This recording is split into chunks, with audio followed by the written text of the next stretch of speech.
Oxford பல்கலைக்கழகம் உருவாவதற்கு 500 ஆண்டுகளுக்கு முன்பே இந்தியாவில் 10,000 மாணவர்களுடனும் 90 லட்சம் புத்தகங்களுடனும் ஒரு பல்கலைக்கழகம் இயங்கியது என்று சொன்னால் உங்களால் நம்ப முடியுமா? குப்த பேரரசுகளின் கீழ் புத்த மதம் ஆசியா முழுக்க பரவிக் கொண்டிருந்த நேரம் அது. அசோகரின் ஆதரவால் புத்தரின் போதனைகள் எல்லைகள் கடந்து பறந்து கொண்டிருந்தன. இந்த நேரத்தில் தான் புத்த துறவிகளுக்காக கிபி 427ஆம் ஆண்டு, அதாவது கிட்டத்தட்ட 1600 ஆண்டுகளுக்கு முன்பு இன்றைய பீகார் மாநிலத்தில் ஒரு கல்வி நிலையம் உருவாக்கப்பட்டது. கவிதைக்கு காளிதாசன், கணிதத்திற்கு ஆரியப்பட்டா, காமத்திற்கு வாத்சயனா என அறிவு தளத்தில் இந்தியாவின் கொடி ஓங்கி பறந்த வேளையில் உருவாக்கப்பட்ட இந்த கல்வி நிலையத்திற்கு நாலந்தா மகாவிகாரா என்று பெயர்.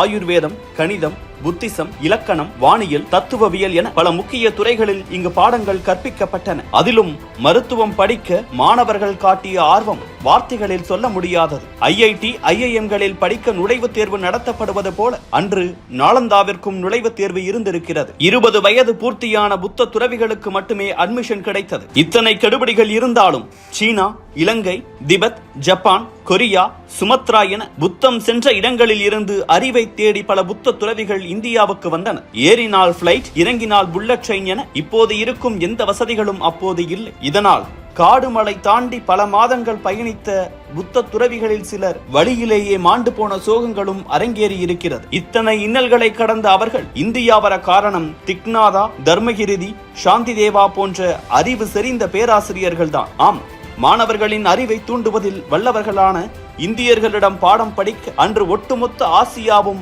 என்ட்ரன்ஸ் எக்ஸாமில் போட்டி போட்டது. ஜுவான் ஜாங், ஃபாக்சியான் என பல மாணவர்கள் நாலந்தாவில் படித்த அறிவை உலகுக்கு பறைசாற்றினர். 7ஆம் நூற்றாண்டில் மட்டுமே இங்கு 3000 புத்த துறவிகள் படித்து வந்ததாக கூறுகின்றனர் இந்த சீன மாணவர்கள். இது மட்டுமல்ல, அன்றைய இந்தியாவில் இந்து மதத்தில் புறையோடி போயிருந்த சாதிய தீண்டாமை, புத்த மதத்திற்கும் பிராமணர்களுக்கும் இடையிலான மோதல், தீண்டாமையால் மருத்துவம் கிடைக்காமல் மக்கள் உயிரிழந்த அவலம் என வரலாற்றின் இருண்ட பக்கங்களில் மறைந்துவிட்ட பல சம்பவங்களுக்கு இவர்களின் கையேடுதான் இன்றும் வழிகாட்டுகிறது. தினமும் அரங்கேறிய விவாதங்கள், மாணவர்களும் ஆசிரியர்களும் நடத்திய அறிவு செறிந்த உரையாடல்கள் என நாளுக்கு நாள் வளர்ந்த நாலந்தாவின் கதை 800 ஆண்டுகளுக்கு பிறகு 13ஆம் நூற்றாண்டில் முடிந்து போனது. பக்தியார் கில்ஜி என்பவரால் நாலந்தா பல்கலைக்கழகம் தீ வைத்து எரிக்கப்பட்டதாகவும் தொடர்ந்து 3 மாதங்கள் அந்த தீ விடாமல் எரிந்ததாகவும் இன்றும் கூறப்படுகிறது. ஆனால் கில்ஜி மறைந்து பல 10 ஆண்டுகளுக்கு நாலந்தா பல்கலைக்கழகம் இயங்கியதற்கான வரலாற்று சான்றுகள் இருப்பதாக கூறுகின்றனர் ஆய்வாளர்கள். எது எப்படியோ ஒரு காலத்தில் உயிரோட்டமாக இருந்த நாலந்தா பல்கலைக்கழகம் அழிந்து போனதில் இருந்து 600 ஆண்டுகள் கழித்து ஸ்காட்லாந்தை சேர்ந்த ஒரு ஆய்வாளரால் மீண்டும் தோண்டி எடுக்கப்பட்டது. 1812ஆம் ஆண்டு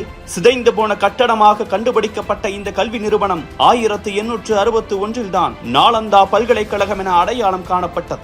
இதன் பின்னர் 145 ஆண்டுகள் வெறும் புராதன சின்னமாக மட்டுமே இருந்த நாலந்தாவை மீட்டுருவாக்க செய்யும் ஆசை 2006இல் குடியரசுத் தலைவராக இருந்த அப்துல் கலாமிற்கு வந்தது. 2010இல் காங்கிரஸ் ஆட்சியில் நாலந்தா பல்கலைக்கழக மசோதா நிறைவேற்றப்பட்டது. 2014இல் பண்டைய நாலந்தா அமைந்திருந்த நகரத்திற்கு அருகிலேயே புதிய நாலந்தாவிற்கு இடம் ஒதுக்கப்பட்டது. 2016இல் அப்போதைய குடியரசுத் தலைவர் பிரணாப் முகர்ஜி அடிக்கல் நாட்ட 2017இல் கட்டுமான பணிகள் தொடங்கப்பட்டன. 100 ஏக்கரில் வாஸ்து பார்த்து கட்டப்பட்டு இந்த புதிய நாலந்தா பல்கலைக்கழகத்தில் 40 வகுப்பறைகள், 1900 மாணவர்கள் படிப்பதற்கான வசதிகள் செய்யப்பட்டு இருக்கின்றன. 550 மாணவர்கள், 190 ஆசிரியர்கள் தங்கும் அளவுக்கு விடுதி வசதி, 3 லட்சம் புத்தகங்களுடன் 3000 பேர் அமர்ந்து படிக்கும் அளவுக்கு நூலக வசதி என ஆடம்பரமாக உருவாகி இருக்கிறது புதிய நாலந்தா பல்கலைக்கழகம்.